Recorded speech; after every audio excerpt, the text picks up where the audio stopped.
सबा जमील हूँ। आज आपकी पहली क्लास है ना?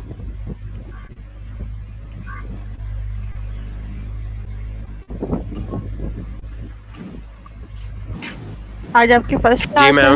मैम, जी आज हमारी फर्स्ट क्लास। ठीक है।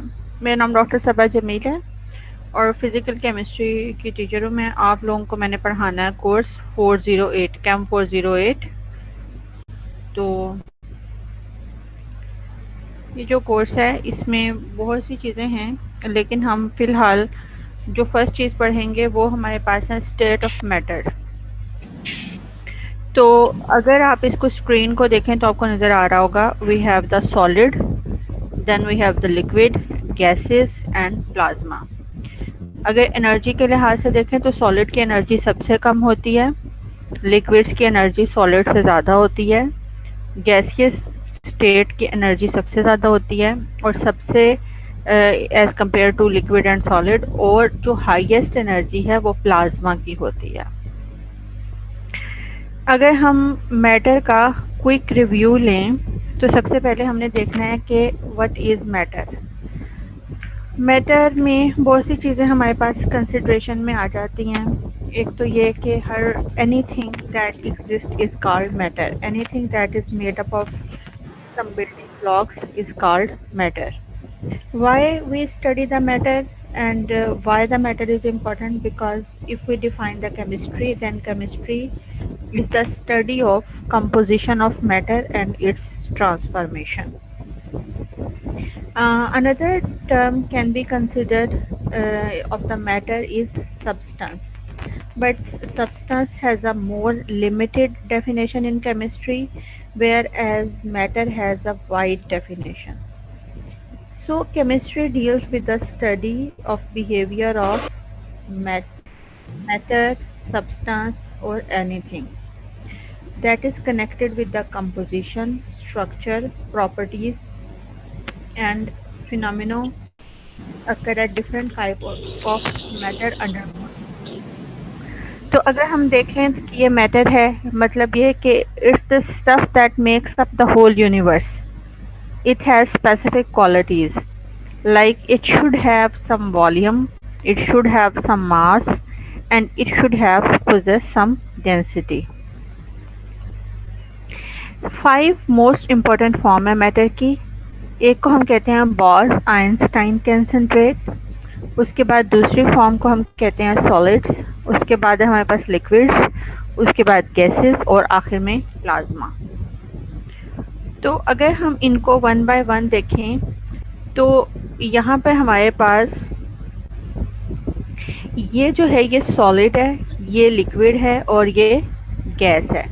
इनको हम कैसे अंडरस्टैंड कर सकते हैं कि इनके अंदर क्या डिफरेंस है? वो ऐसा है कि अगर हम पहले सॉलिड को डिफाइन करें तो in solids the particles are closely or tightly packed. They held together very tightly. Gaps between the particles are tiny, mostly negligible. Hence, it is tough to compress them. Like this is the solid. The gaps between the atoms or particles which they are made up of is very small, so we are unable to compress it like the wood. And then because there is no gap and they cannot be compressed, so they have fixed shape and volume. Due to rigid nature, particles in solid can vibrate about their mean position and cannot move, because every particle is surrounded by a large number of other particles and they have a fixed position. So along the fixed position they can only vibrate, but they cannot move from one place to another place. Force of attraction between the particles is very strong in solid, so that's why the rate of diffusion is very slow or low. जो examples हैं हमारे पास उस solids की, उनमें आप solid ice, sugar, rock, would, ये सारी की सारी जो हैं ये एग्जांपल्स हैं सॉलिड की. लिक्विड्स की अगर हम बात करें तो in a liquid state of matter particles are less tightly packed as compared to solids. Liquids takes the shape of the container in which they are kept. Liquids are difficult to compress because their particles have less space between them to move from one point to another point. Liquids have fixed volume but no fixed shape, because if you will put the liquid into the glass, it will take the shape of a glass. If you will put them into a jug, they will take the shape of a jug. So they have a fixed volume but no fixed shape. Then the rate of diffusion is higher in liquid as compared to solids. Force of attraction is strong, but it is much weaker than the solids. Examples are water, milk, blood, and coffee, etc. Anything that can flow is called liquid. Then we have the gases. So in gases, the particles are, you can see, they are very far apart from one another. The forces of attraction or repulsion between the particles is negligible because they have large spaces between each particle. So they can move freely from one point of the container to another point of the container. Gases does not have fixed volume or fixed shape. They will take the shape of anything you will put it on, and they will acquire the whole volume available. Gaseous state has the highest compressibility. The reason of the highest compressibility is that because the intermolecular forces between these type of gases is higher, so if you will compress them, these spaces start to reduce, so we can compress them. The rate of diffusion is higher from the solids and liquids both. Kinetic energy, because the molecules are in constant motion, so they possess the kinetic energy, and that kinetic energy is higher than the liquids and solids. And the example of gas can be air, can be helium, nitrogen, oxygen, or carbon dioxide. So, if we talk about the solids, I have already told you in intro, you can see the molecules are fixed in their position. They can move in the vibration, but they cannot, this particle will not go there. They can only vibrate. The closer the molecule, the harder the solid, and they keep their own shape, whatever shape they have, either cube, spherical, long, sheet form, whatever the shape they have, they always tends to keep that shape. Now we have the atoms or molecules of the solid. They do not move freely, they only vibrate. Liquids, you can see, as I told you in the intro, you can see these are the liquids put into the beaker, and if we put into the beaker, it will acquire the shape of the beaker. And if we mix the two or more liquids together with one element or compound, we call it as a solution. And there are cohesive forces that makes the molecules want to stick together, and that's why they flow together like sliding sheets. On one sheet will slide on the other sheet, like the layers slides above one another. Atoms and molecules in liquids are little more spread out than compared to solids and move a little faster. Now if we see towards the gases, if we put the gas in this flask, it will require the all space available. But if you want to put it into much bigger flask, it will also require the all space available. Gases are everywhere, like air, atmosphere. Atoms are very spread out and full of energy. They are bouncing around constantly. Then gases evenly fill all the available space of the container or anything you want to put on the gases. And vapor is also form of gas, because when liquid vaporize, they form the vapors.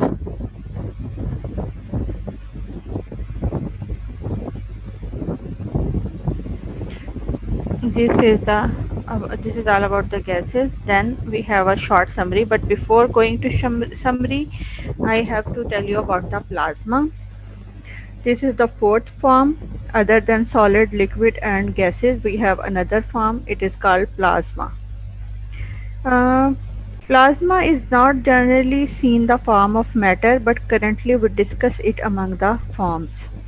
Plasma consists of particles with extremely high kinetic energy. Their kinetic energy is much higher as compared to solid, liquid, or gases. Electricity is used to ionize noble gases and make glowing sign, which is also called plasma. You can say the superheated form of plasma are the stars and sun and this type of things. Then we have fifth form, we call it as a Bose-Einstein condensates. These condensates were discovered by Bose-Einstein in 1995, and so that's why after the name of their discoverer they put the name like Bose-Einstein condensate. There are other scientists like Carl Wieman, Eric Cornell. They played important role to understand these type of material. At the set temperature, the motion of the molecules become negligible as they bring down kinetic. So we can say Bose-Einstein condensates also shows properties of superfluids. It flows without the friction. There is no friction when they flow. So these are the five form of matter, and we will now deal with the summary how they differ from one another. This is the solid, this is the liquid, this is the gaseous state. If you talk about the shape, solid have a definite shape, but the liquid acquire the shape of the container, and for the gases they also take the shape of the container. Solid have a fixed volume. Volume of the liquid is also fixed, but volume of the gas is not fixed. They fill all the available space of the container if we want to place the gas into the container. Then we have the particle arrangement. Arrangement in solid is fixed, very close, tightly packed, held together. But in liquids it is close, but they are random, not fixed in a specific pattern. But if you go towards the gases, they are random, far apart, not close. Interaction between the particles of solid is very strong, whereas the interaction between the particles of liquid is strong, but as compared to solid it is less strong. And if you want to talk about the gases, the interaction between the molecules does not exist because they have a large spaces between the one molecule and another molecule. Molecules are far apart, so there are no forces of attraction or repulsion. That's why it does not interact in between the particles. Movement of particle is very slow, only vibrating in form of solids, whereas there are moderate movement like sliding in the form of layer from one place to another place in liquids, and gaseous molecules are always in constant random motion, so they are very fast. Example of solid can be ice, salt, iron. Example of liquid, water, oil, vinegar. And example of gases, water vapors, helium and air. Gases and solids and liquids, they change the state, like they can transform from one physical state to another physical state. We call these changes as a physical change. Like water, if you will take normal temperature it will be liquid, if you will heat it it will be a vapor or gas, and if you will cool it down it will be a solid ice. Particles move at different rates from one state to another state. Changing state you must add or remove the energy. Like melting of something adds energy. It means that solids have slow melting, liquids have already fast. freezing, if you want to freeze something, you have to remove the energy from the system. These are the process. This is the state change, add और removal of energy. Melting point में solid convert होते हैं liquid में by the addition of energy. Freezing में liquid से solid में conversion होती है और इसमें energy system से remove की जाती है. एवोपोरेशन में लिक्विड जो हैं वो गैस में चेंज हो जाते हैं और एनर्जी सिस्टम के अंदर ऐड की जाती है. बॉइलिंग में लिक्विड जो हैं वो गैस में तब्दील हो जाते हैं by the addition of energy. Condensation, gas change होती है लिक्विड की फॉर्म में और एनर्जी रिमूव होती है सिस्टम से. और सब्लिमेशन एक हाई टेम्परेचर प्रोसेस है, इसलिए बहुत ज़्यादा एनर्जी सिस्टम के अंदर ऐड करनी पड़ती है जिससे सॉलिड डायरेक्टली गैस में चेंज हो जाता है without changing into the liquid first. तो ये हमारे पास स्टेट ऑफ मैटर है और आई होप कि आप लोगों को समझ आ गई होगी इसकी. तो इसको अच्छे तरीके से पढ़ लें. मैं ये अभी आपको ये भेज देती हूँ और इसके अलावा जो थोड़ी बहुत मज़ीद इंफॉर्मेशन है वो भी आपको भेज देती हूँ फॉर नाउ. तो इंशाल्लाह फिर नेक्स्ट क्लास में कल से हम बाकायदा law of equipartition of energy या जो भी नेक्स्ट टॉपिक है वो पढ़ेंगे. ठीक है.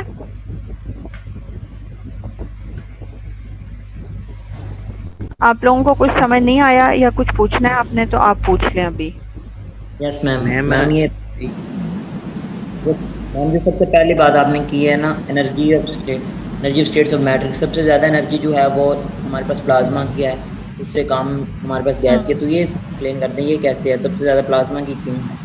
क्योंकि सॉलिड्स में तो पार्टिकल्स की जो इंटरेक्शन है वो सबसे ज़्यादा होती है. प्लाज्मा जो हैं वो आयोनाइज्ड आयंस हैं और आयंस को आयोनाइज्ड करने के लिए इलेक्ट्रिसिटी आमतौर पर यूज़ होती है नॉर्मल कंडीशन में, लेबोरेटरी कंडीशन में. तो अगर आप सन को देखें तो वो हीलियम के आयंस का और कुछ और गैसेस के आयंस का मिक्सचर है, उसको हम प्लाज्मा कहते हैं और वो एक हाईएस्ट एनर्जी सोर्स है यूनिवर्स के लिए. तो इसलिए हम इसको, क्योंकि इसमें आयोनाइजेशन होती है, एनर्जी ज़्यादा होती है, इसलिए इसकी एनर्जी जितनी भी बाकी सॉलिड्स और लिक्विड्स या फिर गैसेस हैं उनसे ज़्यादा होती है. Yes ma'am. एक और क्वेश्चन है जो आपने बताया कि रेट ऑफ डिफ्यूजन जो है वो गैसेस का ज़्यादा होता है और लिक्विड का उससे कम होता है और सॉलिड का उससे कम. ये भी तो. जी बिल्कुल. अगर आपने डिफ्यूजन को स्टडी करना है, डिफ्यूजन ये होती है कि किसी चीज़ की एक जगह से दूसरी जगह मूवमेंट, ठीक है, from higher concentration to lower concentration. अगर परफ्यूम आपके कमरे में स्प्रे करें तो वो पूरे कमरे में थोड़ी देर में स्प्रेड हो जाती है क्योंकि एयर जो है, गैस जो है वो एयर की फॉर्म में अवेलेबल है कमरे में या जिस भी स्पेस में आप उसको स्प्रे करेंगे. और उसकी वजह से क्योंकि मालिक्यूल मुसलसल मोशन में हैं तो वो उनको कैरी करते हैं अपने साथ और एक जगह से दूसरी जगह डिफ्यूज़ कर देते हैं. लिक्विड के अंदर अगर आप कुछ ऐड करें तो उसको फ्लो में टाइम लगता है क्योंकि वो स्लोली फ्लो करते हैं, तो इसलिए उनमें डिफ्यूजन के चांसेस थोड़े कम हैं एज़ कम्पेयर टू गैसेस. लेकिन सॉलिड एक जगह पे ही कायम रहता है तो उसके अंदर जो एक जगह से दूसरी जगह हायर कंसंट्रेशन से लोअर कंसंट्रेशन में जो डिफ्यूजन है उसके चांसेस निग्लिजिबल होते हैं क्योंकि इनके मॉलिक्यूल फिक्स हैं. लिक्विड के मॉलिक्यूल सेमी फिक्स हैं और जो गैसेस हैं उनके मॉलिक्यूल फ्री टू मूव हैं. ठीक है. Okay ma'am. Yes ma'am. Bose Einstein के बारे में बताइएगा. बॉस आइंस्टाइन जो हैं वो इसको आप ये कह सकते हैं कि सुपर फ्लूइड्स जो हैं उसको कहा जाता है. ऐसे फ्लूइड्स जो फ्लो करें विदाउट फ्रिक्शन, वो जो फ्लूइड्स हैं उनको हम BEC या बॉस आइंस्टाइन कंडेंसेट कहते हैं. आमतौर पर इसमें यह है कि atoms join together and they form the super atoms. जैसे लाइट है वो स्लो, इसमें बहुत सी प्रॉपर्टीज़ होती हैं. फॉर एग्जांपल लाइट इनके अंदर से स्लोली पास करती है as compare to other materials. फिर इसके अलावा इनको बनाने के लिए आमतौर पर हम जैसे हैं वो रुबीडियम का सैंपल लेते हैं और मैग्नेट की हेल्प से और लेज़र की हेल्प से फ्यू डिग्रीज से हम इसको एब्सोल्यूट ज़ीरो के टेम्परेचर की तरफ लेके जाते हैं और उस टेम्परेचर पे फिर जो मोशन ऑफ मॉलिक्यूल है वो नेग्लिजिबल हो जाती है। फिर उस वक़्त जो है वो जो काइनेटिक एनर्जी होती है वो भी कम हो जाती है। एटम्स जो हैं वो एक दूसरे से अलग नहीं रहते बल्कि एक दूसरे के साथ ये इकट्ठे होना शुरू हो जाते हैं और इससे सुपर एटम बनते हैं। और वो सुपर एटम जो हैं उनकी प्रॉपर्टी ऐसी होती है कि वो फ्लूइड की तरह मूव करते हैं फ्रिक्शन के बगैर। तो इस चीज़ को हम कहते हैं बॉस आइंस्टाइन कंडेंसेट्स। ठीक है।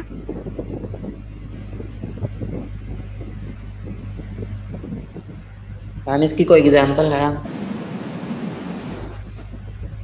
इसकी बहुत सारी एग्जाम्पल हैं और इसकी जो मेजर एग्जाम्पल है वो जो सुपर फ्लूइड्स हैं।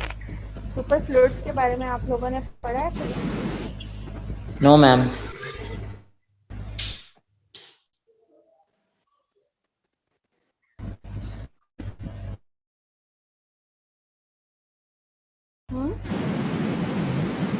ऐसे सारे फ्लूइड्स जिनके अंदर हैं, तो जितने भी सुपर फ्लूइड्स हैं वो सारे के सारे बॉस आइंस्टाइन कंडेंसेट हैं। ठीक है।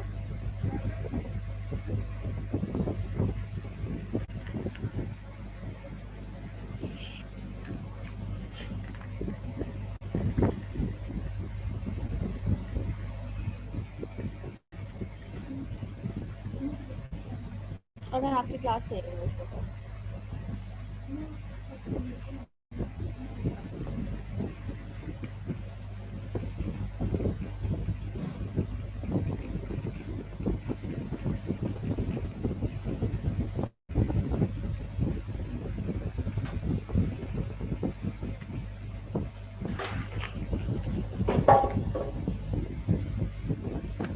हाँ जी, समझ आ गया आप लोगों को कुछ थोड़ी बहुत?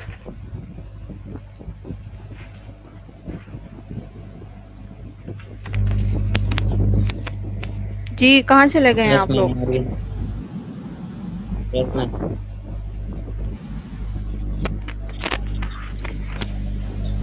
मैम ये जो आपने अभी बताया ना मैं ये आप इसकी लोगों को सेंड फॉर्मेशन करती की, हूँ।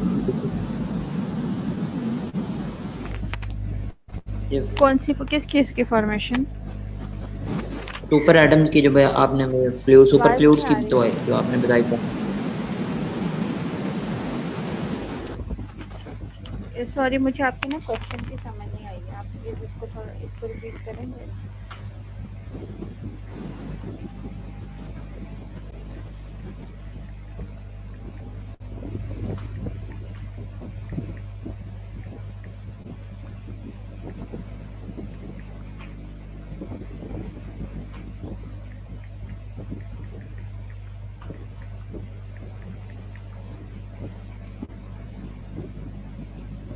बोले मुझे आपके क्वेश्चन की समझ नहीं आई है। आप उसको रिपीट कर देंगे? यस मैम, ये जो आपने अभी फॉर्मेशन बताई है उसकी सुपर फ्लूइड्स की, सुपर एटम्स की, ये बता दें बस।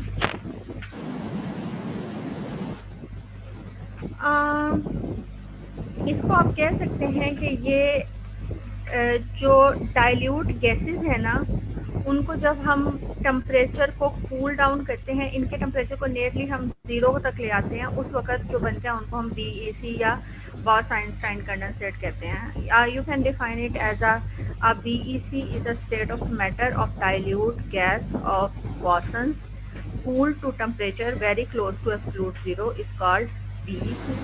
एग्जाम्पल में सुपर कंडक्टर्स हैं, सुपर फ्लूइड्स हैं। ठीक है। Yes ma'am.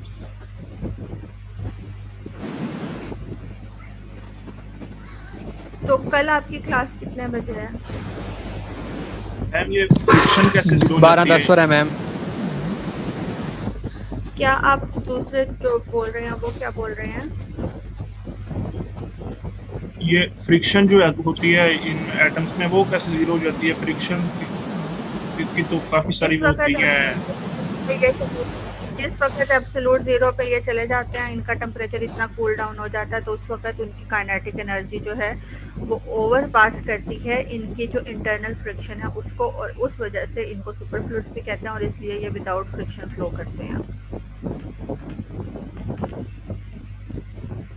मैम वही पूछ रहा हूँ ना, ये विदाउट फ्रिक्शन मूव कैसे कर सकते हैं, क्योंकि इन पर ग्रेविटेशनल फोर्स भी तो एक्ट करेगी और कई तरह की फोर्सेस वगैरह जो होती हैं। आपको मैं बता तो रही हूँ कि जब भी सेपरेट एटम्स या फिर सब एटॉमिक पार्टिकल्स कूल डाउन करते हैं नियर टू एब्सोल्यूट जीरो जिसको हम 0 केल्विन कहते हैं, या -273.15 डिग्री सेंटीग्रेड तक ये कूल डाउन करते हैं, तो उस वक्त उनके दरमियान ये गैसेस होती हैं। एक्चुअली इन गैसेस के दरमियान जो फ्रिक्शन है वो कम हो जाती है। आमतौर पर ऐसा होता है कि बॉस आइंस्टाइन कंडेंसेट जो है ये स्टेट ऑफ मैटर है इन विच सेपरेट एटम्स और subatomic particles we cool them down near to absolute zero and the molecules start to aggregate together in a single quantum mechanical entity that can be described as a how to say Bose-Einstein fluids।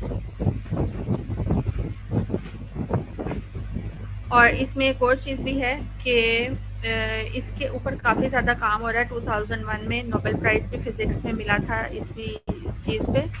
ये BEC की बाकायदा एक theory है जो कि present की गई है। तो ये इसकी जो प्रेजेंट फॉर्म है, वो प्रेजेंट फॉर्म जो है उसके ऊपर सेमीकंडक्टर्स के तौर पे काम हो रहा है और सुपर फ्लूइड्स के तौर पे काम हो रहा है। देखिए आप लोगों ने ये देखना है कि काइनेटिक थ्योरी के दो जो हैं पास्टुलेट्स जो हैं वो होल्ड नहीं करते एट वेरी लो टेम्परेचर, और उनमें से एक ये है कि इनका जो एक्सक्यूज मी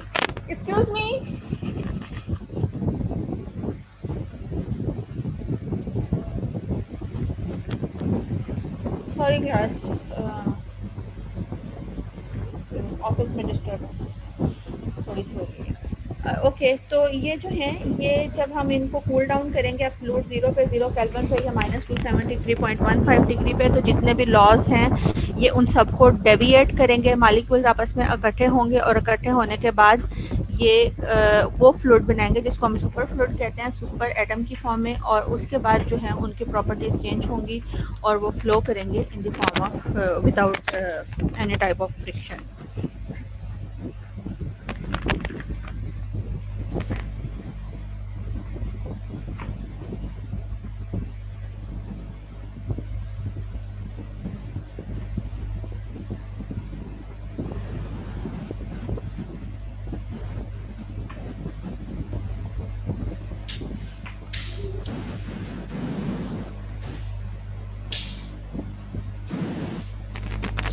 और अगर आपको मज़ीद इन्फॉर्मेशन चाहिए तो ये एक मेरा ख्याल है अमेरिकन है physicist Steven Chu and William D Philip, इनको 1997 में नोबेल प्राइज़ मिला था फिजिक्स में, second breakthrough dependent upon the improvement in magnetic confinement. तो ताकि मटेरियल को किसी भी कंटेनर के अंदर विद होल्ड रखा जा सके विदाउट एनी फ्रिक्शन। तो आप इसको स्टडी करें, आपको ये अच्छे तरीके से इसकी समझ आ जाएगी, बुक आप वो स्टडी कर लें। लेकिन फिर भी अगर आपको समझ ना आए तो फिर हम इसको दोबारा भी डिस्कस कर सकते हैं। इसमें लिक्विड की कोहेसिव फोर्सेस इतनी स्ट्रांग हो जाती हैं कि फिर उनकी जो फ्रिक्शनल फोर्सेस हैं वो उनके ऊपर ओवरकम करती हैं और इसकी वजह से इनमें जो फ्लो में फ्रिक्शन है वो नहीं होती।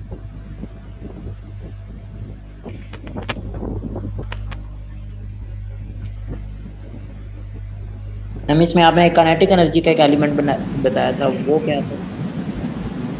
काइनेटिक एनर्जी का जब हम law of partition of energy पढ़ेंगे तो काइनेटिक एनर्जी और जो इसके पास्टुलेट पढ़ेंगे तो उसमें वो कवर हो जाएगा।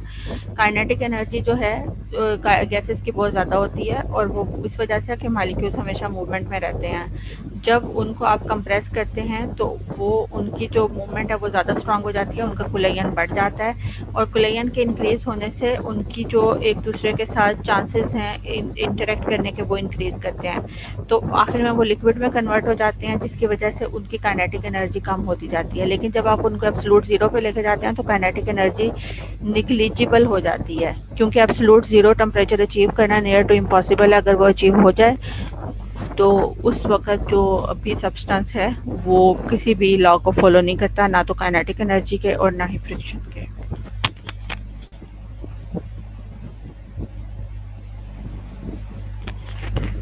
मैं ये आपको सेंड कर देती हूँ और सीआर आप इनकी अटेंडेंस ले लीजिएगा। कल आपकी क्लास 12:10 से 1 बजे तक है इंशाल्लाह।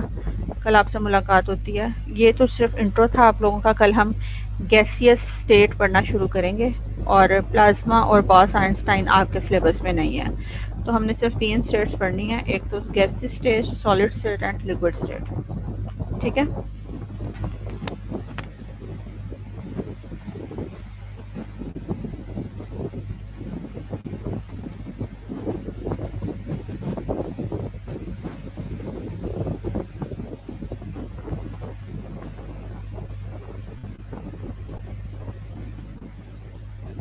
मैं आपके ग्रुप में शेयर कर देती हूँ पीडीएफ। इंशाल्लाह फिर कल मुलाकात होती है आपसे। अल्लाह हाफिज़।